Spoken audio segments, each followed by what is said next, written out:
ہمارے جیل میں ایک دوست ہے، وہ جب کبھی بھی کوئی حج عمرے کا ذکر کرتے ہیں نا، وہ بے اختیار ان کی آنکھوں سے نا آنسو جاری ہو جاتے ہیں، تو بے اختیار ان کی آنکھوں سے نا آنسو جاری ہو جاتے ہیں۔ ایک دن میں ایک تندور کے اوپر روٹیاں خریدنے کے لیے کھڑا ہوا تھا، تو بائی چانس وہ آگے وہاں کھڑے ہو گئے اور مجھے نا اپنا واقعہ سنانا شروع کر دیا۔ وہ انجینئر صاحب، اس دفعہ میری حاضری ہوئی نا جی ادھر، تو درود شریف میں پڑھ رہا تھا جالی شریف کے سامنے کھڑے ہو کے، تو نبی الاسلام خود جالی شریف سے باہر تشریف لے آئے، خواب میں نہیں بیداری میں، اور وہ زاروں قطار رو رہا ہے۔ اچھا، آپ یہ حالت دیکھ کے تو آپ تو متزلزل ہو جائیں گے، یار واقعی ٹھیک ہی کہہ رہا ہو، اور مجھے ایک تو اتنا غصہ آ رہا تھا، پلس مجھے اس پہ ترس آ رہا تھا، اور میں یہ سوچ رہا تھا کہ میں اب اس کو کیسے یہ بات کہوں کہ جب یہ تیرے ساتھ ہوا تھا تجھے چاہیے تھا ایک دفعہ تو پڑھتا لا حول ولا قوت الا باللہ، تاکہ کنفرم ہو جاتا کہ یہ شیطانی ایکسپیرینس ہے تیرے ساتھ یا رحمانی۔ یہ تو کنفرم کرنا آپ کا حق ہے نا، لیکن مجھے یقین تھا کہ اگر میں اسے یہ بات کروں تو اس نے تو مجھے درجے شہادت پہ پہنچا دینا ہے۔ ہاں، حالانکہ یہ وہ بات اگر علمی طریقے سے مجھ سے سنے تو میں اس کو جسٹیفائی بھی کروں گا کہ نبی الاسلام کا پسندیدہ ترین وظیفہ ہے لا حول ولا قوت الا باللہ۔ بخاری مسلم دونوں میں حدیث ہے، نبی الاسلام ایک سفر پہ تھے اور صحابہ کہہ رہے ہیں کہ ہم اپنی سواریوں پہ تھے، کچھ پیدل تھے، تو ہم بلند آواز سے، کوئی جوش میں کہہ رہا تھا اللہ اکبر، کوئی کہہ رہا تھا سبحان اللہ، کوئی الحمدللہ، تو نبی الاسلام نے فرمایا کہ اتنی بلند آواز سے ذکر نہ کرو، تم کسی بہرے یا غائب کو نہیں سنا رہے، تم اس ہستی کا ذکر کر رہے ہو جو تمہاری سواری کی گردن سے بھی زیادہ تمہارے قریب ہے، یعنی اونٹ پہ بیٹھے ہوئے، یا اونٹ کی کوہان آپ کے نزدیک ہوگی یا اس کی اونٹ کی گردن، یا گھوڑے پہ بیٹھے ہوئے تو سب سے قریبی پارٹ جو گھوڑے کا وہ گردن ہی ہے جو آپ کے قریب ہوگا۔ اور پھر آپ نے فرمایا کیا میں تمہیں جنت کے خزانوں میں سے ایک خزانہ نہ عطا کروں جو اللہ نے مجھے دیا ہے، اور وہ ہے لا حول ولا قوت الا باللہ۔ نہیں ہے ہمت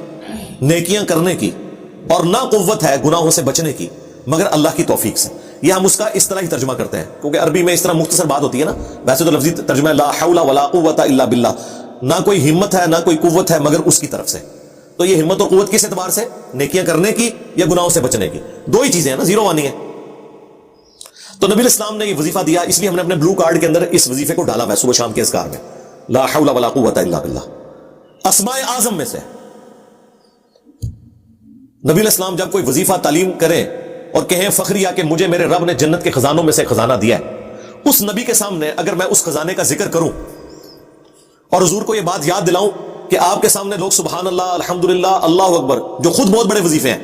اتنی اونچی آواز میں پڑھ رہے تھے، اور آپ نے کہا تھا کہ یہ بھی وظیفے اپنی جگہ، لیکن میں تمہیں ایک اور وظیفہ بتاتا ہوں جو جنت کے خزانوں میں سے اللہ نے مجھے دیا ہے، تو مجھے بتائیں نبی الاسلام کیا اس وظیفے سے ناراض ہوں گے یا خوش ہوں گے؟ جو تحفہ آپ نے خود امت کو دیا ہے، آپ کے سامنے جب اس تحفے کو پڑھا جائے گا تو کیا آپ ناراض ہوں گے؟ تو کیوں نہیں ایسا ہوتا کہ اگر کسی کو نبی الاسلام بیداری میں آ کے آج کے دور میں ملتے ہیں،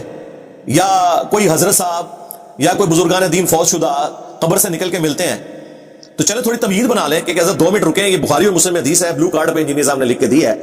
کہ نبی الاسلام نے جو ہے وہ جنت کے خزانوں میں سے ایک خزانہ دیا تھا امت کو، تو وہ میں آپ کے سامنے پڑھنے لگا ہوں، اور دل میں پھر اللہ کو آپ متوجہ ہوں اللہ کی طرف کہ یا اللہ یہ شیطان ہے تو اسے مجھ سے دور کر دے،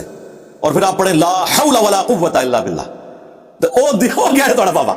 ٹھیک ہے۔ تو میں اب یعنی اس کو سوچ رہا تھا اس کو میں اگر یہ پوری بات بتانے کے لیے بھی مجھے کتنی تمہید بنانی پڑے گی، اور پھر دوسرا پہلو میں اکثر اسی والے سے یہ سوچتا ہوں، اس سے بڑی کسی مسلمان کی کیا بدبختی ہو سکتی ہے کہ دوسرا مسلمان اسے آیت اور حدیث سناتے ہوئے ڈرے۔ پوائنٹ ٹو بی نوٹڈ، یہ میری زندگی کا سب سے بڑا غم ہے کہ ایک مسلمان ڈرتا ہے دوسرے مسلمان کو قرآن کی آیت پیش کرتے ہوئے، حدیث پیش کرتے ہوئے، کہ ابھی میں نے آیت اور حدیث پڑھی تو یہ میرے اوپر گستاخ ہونے کا فتویٰ لگا دے گا، یا نبی کے گستاخ ہونے کا یا کسی بزرگ کے گستاخ ہونے کا، نعوذ باللہ من ذالک۔ تو اس سے اگلا سوال ہے، کیا وہ دوسرا شخص جس کے شر سے آپ ڈر رہے ہیں وہ مسلمان ہے؟ یہ ذرا آپ نے فیصلہ کرنا ہے۔ جس کے سامنے آپ قرآن اور سنت پیش کرتے ہوئے ڈریں کہ یہ کتے کی طرح مجھے کاٹ لے گا، جو علماء سو کی اللہ تعالیٰ نے خوبی بیان کی ہے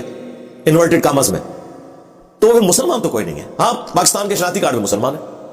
آپ میرے سامنے آ کے قرآن کی آیت یا حدیث بیان کریں تو میں تو کوئی برا نہیں مناؤں گا،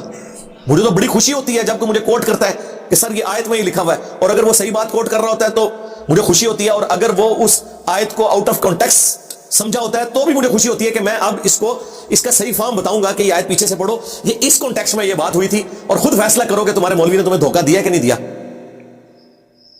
ہمارا تو خون بڑھتا ہے ہمیں کوئی آیت اور حدیث پیش کرے کہ اب ہم اسے صحیح فارم بتائیں گے۔ میرے سامنے کوئی گھوڑوں کے دموں والی مسلم شریف کی حدیث بیان کرے اور کہے کہ نبی علیہ السلام نے رفع دین سے منع کیا ہے، تو میں تو غصہ نہیں کھاؤں گا، میں تو کہوں گا آیا نا اور دھاڑ تلے کھول مسلم شریف اور پر پورا کانٹیکسٹ پڑھ اس کا، جابر بن سمرہ کی 4 حدیثیں اور اس کے اوپر باب پڑھ، تجھے پورا پتہ چل جائے گا یہ کس کانٹیکسٹ میں بات ہوئی ہے۔ وہ تشہد میں صحابہ کرام ہاتھ سے سلام کرتے تھے دائیں بائیں، انہوں نے پکڑ کے اس پہ لگا دی، اور یہ انہوں نے نہیں پرانوں نے بھی لگائی ہے۔ اس لیے جز رفع الیدین میں امام بخاری نے لکھا ہے کہ ان لوگوں کو اللہ کے عذاب سے ڈرنا چاہیے جو سلام پھیرتے وقت والی یہ حدیث جو مسلم شریف میں آئی ہے اس کو رفع الیدین کے خلاف پیش کرتے ہیں کہ اللہ کا عذاب ان پہ آ جائے گا کہ نبی علیہ السلام کی سنت کی دشمنی میں اتنا آگے چلے گئے کہ وہ قرآن و سنت میں تعریف کر رہے ہیں۔ اس سے آپ کو پتا چلا کہ قرآن و سنت میں تعریف صرف آج کے حنفی نہیں کرتے، امام بخاری کے دور کے حنفی بھی یہی کام کرتے تھے۔ ہاں، جس طرح کافر آج ہو چاہے نبی کے سامنے والا کافر ہو، کافر تو کافر ہے، انکاری تو انکاری ہے، منافق تو منافق ہے، تو مینٹالٹی وہی چل رہی ہے۔ کسی شخص کے حق میں ہونے کا لٹمس ٹیسٹ یہ ہے کہ اسے آپ قرآن کی آیت اور حدیث پیش کریں اور وہ آگے سے ناراض نہ ہو، کتا بن کے نہ پڑ جائے، آپ کو کاٹے نہ، بلکہ کہ ہاں جی اچھا بتائیں کدھر لکھی ہوئی ہے، میں بھی انشاءاللہ تعالیٰ دیکھتا ہوں واقعی ایسا ہی ہے تو میں انشاءاللہ اپنی اصلاح کر لوں گا۔ اور اگر اس کی بجائے اس کی جھاگ چھوٹنا شروع ہو جائے اور کہ تو اب مجھے بتائے گا کہ قرآن میں کیا لکھا ہوا ہے، تو مجھے بتائے گا حدیث میں کیا لکھا ہوا ہے،